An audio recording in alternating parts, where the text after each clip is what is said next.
फिर एक Lutyens zone का पूरा माहौल था, एक एलीट था अंग्रेजी वाला, वो पॉलिटिशियंस में भी था, वो जर्नलिस्ट में भी था, वो नैरेटिव्स बनाने वाले भी थे, वो ऑफिसर्स भी थे। यदि आप ब्यूरोक्रेट्स को देखें तो वो एक नॉन इंग्लिश स्पीकिंग लीडर को कैसी निगाह से देखते हैं या वहीं जाकर समझ सकते हैं। ईमानदारी की बात, क्यों? या खान मार्केट में आप बैठते हो तो आपको समझ में आ सकता है कि कितने तुच्छ लोग हैं जो हिंदुस्तान पर राज करने की सोचते हैं। उन सारे बॉर्डर्स को उन्होंने तोड़ा है। तीसरा, एक और छोटी सी लाइन कह देता हूं कि पूरे देश के पॉलिटिकल पैराडाइम को बदल दिया नरेंद्र मोदी ने। जो माइनॉरिटी अपीजमेंट का एक पूरा देश में पैराडाइम था कि मुसलमानों का वोट लेकर आप 20% 25% वोट के साथ देश में सरकारें 30% की बना सकते हैं, उस पैराडाइम को उलट दिया है मोटे तौर पर ये करना। अब हालांकि अभी हमारे मित्र सब लोग हैं वो ये कहते हैं कि भाई अभी भी तो 60% लोग हिंदुस्तान में नरेंद्र मोदी के खिलाफ वोट करते हैं, तो तुम ले लो उसमें से वोट। नहीं, वो 60% करते हैं, पहले 75% लोग करते थे जब सरकारें बनती थी, 70% लोग करते थे।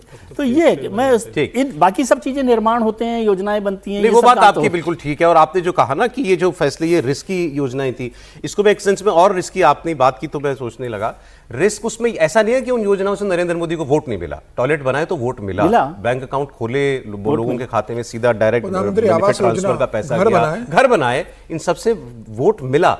लेकिन अगर ये नहीं बन पाते तो वही कारण, उसमें रिस्क बहुत बड़ा। अगर ये योजनाएं इतने बड़े मुल्क में कामयाब ना होती, कामयाबी से ना होती, लागू होती, तो वोट नहीं मिलता, पैसा भी जाता, साख भी जाती और बहुत बड़ा कैनवास के बड़े प्रमाण के तौर पर। प्रोफेसर साहब, देखिए, मुझे लगता है कि आप सारी बातें कह दी गई हैं, दोहराना जरूरी नहीं समझता, लेकिन मैं मानता हूं कि जो 370 का हटाना मुझे नहीं लगता था, और राम जन्मभूमि पर भगवान राम के मंदिर का वहाँ बनना, मुझे नहीं लगता था कि हम अपने जीते जिए दोनों चीज़ें देख पाएंगे।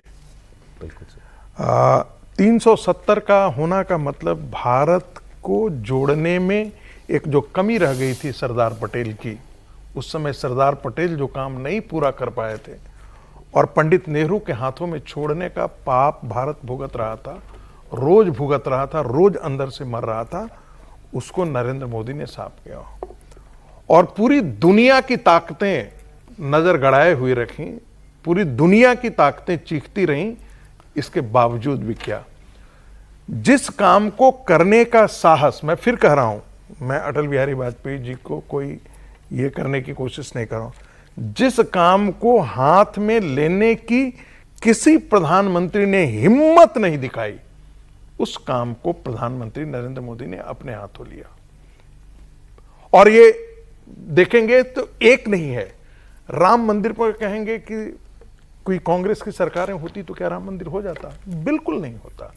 भोजशाला की जो चीजें हो रही हैं, क्या हो जाता? बिल्कुल नहीं होता। क्योंकि कांग्रेस के इकोसिस्टम को भारतीय जनता पार्टी की सरकार, जब कोalition की सरकार बनी थी, वो तोड़ नहीं पाई थी।